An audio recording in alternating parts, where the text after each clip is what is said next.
Old Nintendo Gamer. And son.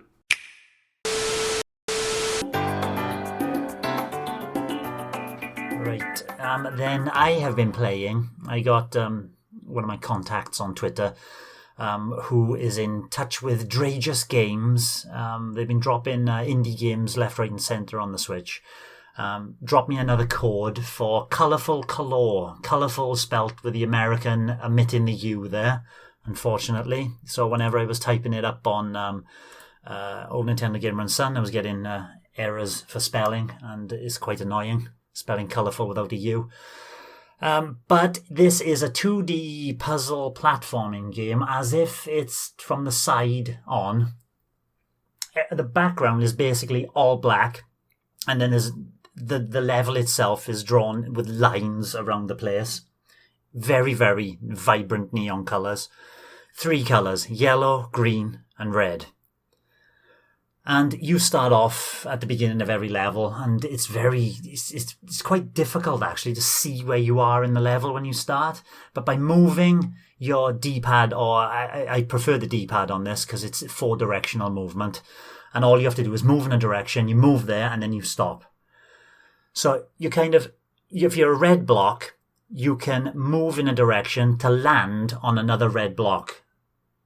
So if I push right, I'll fly across the screen until I hit an obstacle, and if the obstacle is the same colour as myself, I can land on it successfully. If it's, for example, I'm red and I land on a green obstacle or a green block, then I automatically die and I restart the entire level. So this game is just about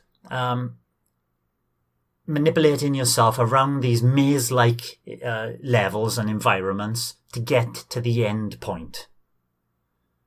And it starts off very easy, It teaches you, yes, you can go up, you go left, you go down, but level finished. There's a total of 50 levels in the entire game, and as you can imagine, they get increasingly larger, increasingly split into subsections, which you can teleport yourself between, because there's these teleporting blocks later on. And you have to do something in one area, then go back to the original area, then go back to the third area, then do something to keep all these switches going. There's a lot going on, and it gets very, very complicated. But you never feel too frustrated. You kind of know, I need to do that, so I've got to go somewhere to do it. And when you find where you need to go, you can go and do it. It adds to the complexity with colour-changing blocks. So you're obviously building up this kind of complexity by, now I'm a red block. If I touch this colour-changing block, I can change through to yellow, and then I can take on the yellow kind of part of the level. So changing between these 3 colours, yellow, red, green, teleporting between these teleportation blocks as well. And the last kind of element they add to it later on in the game then are locked blocks, which if you touch a corresponding colour key, it unlocks that block so you can pass through it. Which sounds, first of all, when you're doing it, it sounds like I got to collect all the keys. But you'll come across in short order that some of the keys will unlock blocks that you'll need to hit to stop yourself to get to the exit. So you've got to work your way around mentally. Right, I need to be there, I need to be there, I need to go down, I need to go up, I need to go left, and I need that block to be there, but I don't want the block above it to be there, so I need to get the yellow key, I don't need to get the red key, I need to be red by the time I get there, and you work it all out, and you get there. I flew through this game in about 2 hours max. Two little play sessions there, about an hour and a half maybe, 2 play sessions I played of Colourful Colore, and it was done. No frills kind of puzzle game, which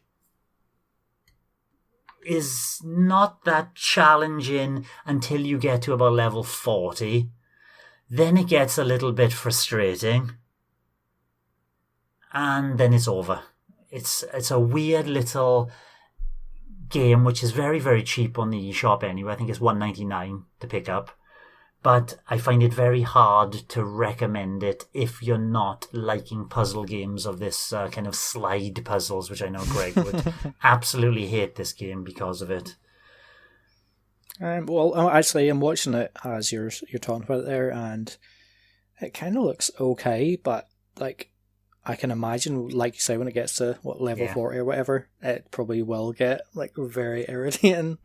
But the first few levels that I've seen there on YouTube, it seems pretty straightforward at the start. Too straightforward, I think. I think up to about the halfway point, it's like it hasn't challenged you at all, and then it starts ramping it up. And by the last 10 levels, it's too hard. And you come to points where it's like, I just can't see what I need to do. I'm going around in a square, and I can't get across to the place I want. And it's always something obvious that's staring in your face, you know. And if you can't see it immediately, then it can start getting frustrating as well. I can't recommend it though, you know, unless you really, really love these kind of little indie puzzlers. Thanks for watching, and don't forget to hit the subscribe button and give us a like if you've enjoyed our content. You can also check out our other great content on Twitter, Facebook, Instagram, and the N-E Café podcast from all good podcast providers. Just follow the links in the description below.